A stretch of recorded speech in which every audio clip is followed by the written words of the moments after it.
Milkah Singh, an Indian track athlete, dominated the Asian continental stage between 1958 and 1962. He was a gold medal winner in many Asian games, and he went on to dominate the Commonwealth Games, winning India's first gold medal in the Olympics. He was a 400-meter athlete. He was a 400-meter runner. And he also, in his lifetime, set a 400-meter record in his nation that lasted for 40 years. During an interview with the Olympic press, Singh highlighted that there is only one race that he will never forget. He was passionately called the Flying Sikh by the people of India. And this race that he will never forget was the 1960 Rome Olympics, with the whole nation of India cheering him, cheering for their Flying Sikh.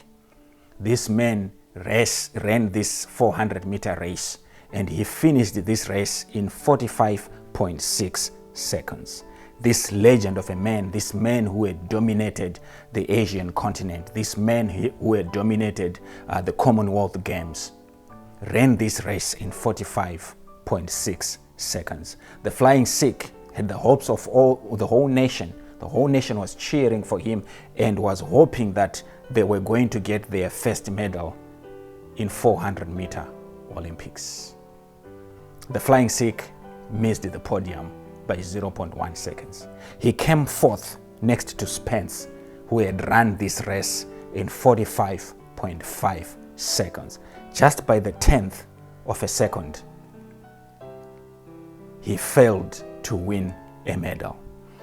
In an experiment, the MIT and the University of Chicago found out that if you remove $1 or 1 cent from the price of an item, you increase significantly your chances of selling this item. In this experiment, they took an item of women's apparel and priced it in 3 different categories. This item was usually priced at $34, but they priced it at $34, they priced it at $39, and they priced it at $44. To the amazement and surprise of these researchers, they found out that the product performed significantly better. It sold significantly more items at the price category of $39. They found out that it actually even outperformed the original price, which was lower than $39, which is $34. This is a concept described by William Panston as charm pricing. In his research, William Panston proposes that an item that has $1 or 1 cent removed from its price performs 24% better than an item with a rounded price. This is why when you walk into several shops, you see something priced at $9.99, $16.99, $39 instead of $40, $99 instead of $100. The power of one. I'm going to talk to you today about the power of one. One single dollar makes a whole lot of difference. There's power and impact in small things, things that we usually look at as insignificant, but they've got so much power and so much significance in what they are able to achieve. The power of small people, the power of a dollar, the power of a cent in charm pricing, the power of 1/10 of a second in an Olympic race. Do not despise the power that is in small things. Do not despise the days of your small beginning. Do not despise small efforts. Do not despise little gestures. Do not despise little items. If you have $999,099, you are $1 short of being called a millionaire. If you are $1 short, you cannot be listed among millionaires. You cannot be called a millionaire. Research shows that if you give 2 people $100 each, but to one person you give a single $100 bill, and to another person you give the $100 broken down in singles, 100 singles. Research has found out that the person that you have given singles, they both have $100.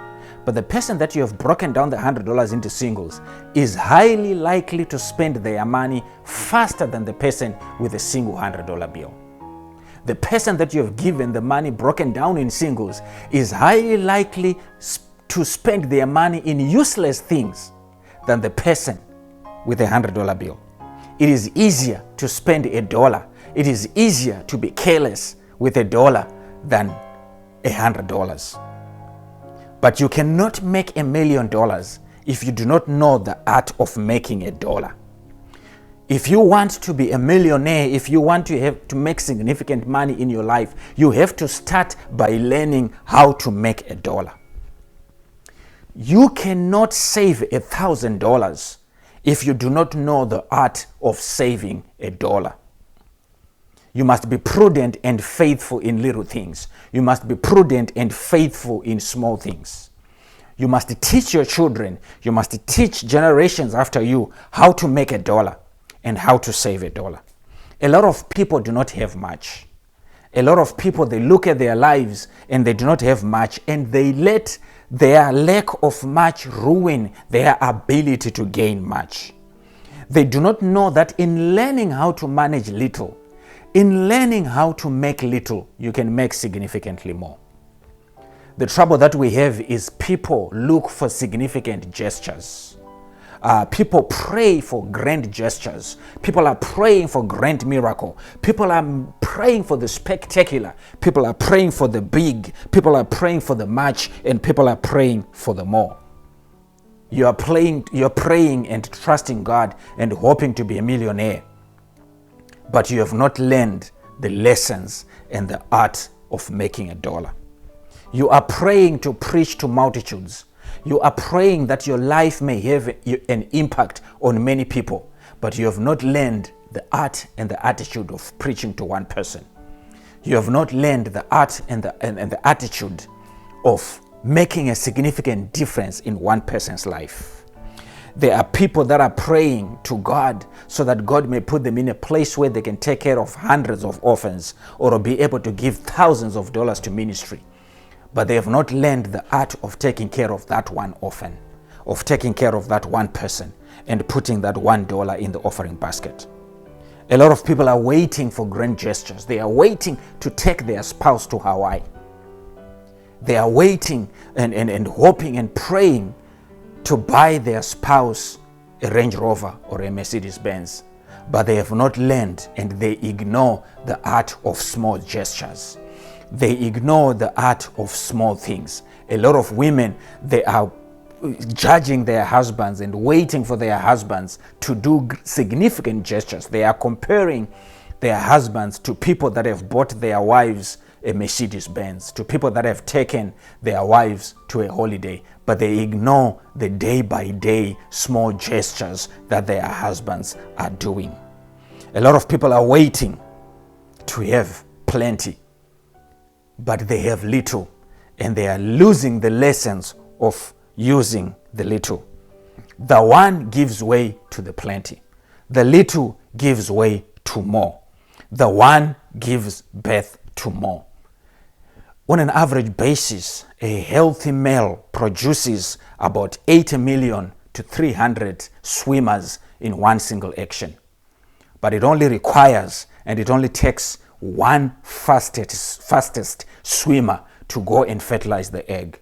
A lot of you today who are listening to me are here because of the power of that one single swimmer. That one single swimmer that ran the race faster than the 300 million. In many literal senses, you are 1 in 300 million. A lot of you that are hearing me today are here because of the power of the one. And we cannot talk about the power of one without talking about the power of the one, the man Jesus Christ. By one man sin entered the world, but by one man salvation was given to many. By one man sin entered the world and produces death, destruction, and darkness. for generations upon generations, but by one man the salvation of mankind came into the world. We thank God for the power of that one man, Jesus Christ. By one man, Christ, grace abounds to us all. By one man, Christ Jesus, we have justification. We were saved by the work of that one man, and he was able to save us all because he knows the power of one. He has learned and he knows the art of leaving the 99 to chase after the one. He has not lost the one. He did not wait to save 1 billion. He did not wait to save 1 million, but he came for the one. He came for you, the one. He saves many because he knows how to save the one priest, the one sacrifice, the one death, the one resurrection, the one salvation to all who believe in the person and the work of that one, Jesus Christ, the power of the one. Romans chapter 5 from verse 14 to 19. Nevertheless, death reigned from Adam to Moses, even over those who had not sinned, according to the likeness of the transgression of Adam, who is a type of him who was to come. But the free gift is not like the offense. For if by the one man's offense many died, much more the grace of God and the gift by the grace of the one man Jesus Christ abounded to many. And the gift is not like that which came through the one who sinned. For the judgment which came from one offense resulted in condemnation, but the free gift which came from many offenses resulted in justification. For if by the one man's offense death reigned through the one, much more those who receive abundance of grace and of the gift of righteousness which reign in life through the one Jesus Christ. Therefore, as through one man's offense judgment came to all men, resulting in condemnation, even so, through one man's righteous act, the free gift came to all men, resulting in justification of life. For as by one man's disobedience many were made sinners, so also by one man's obedience many will be made righteous. The power of the one.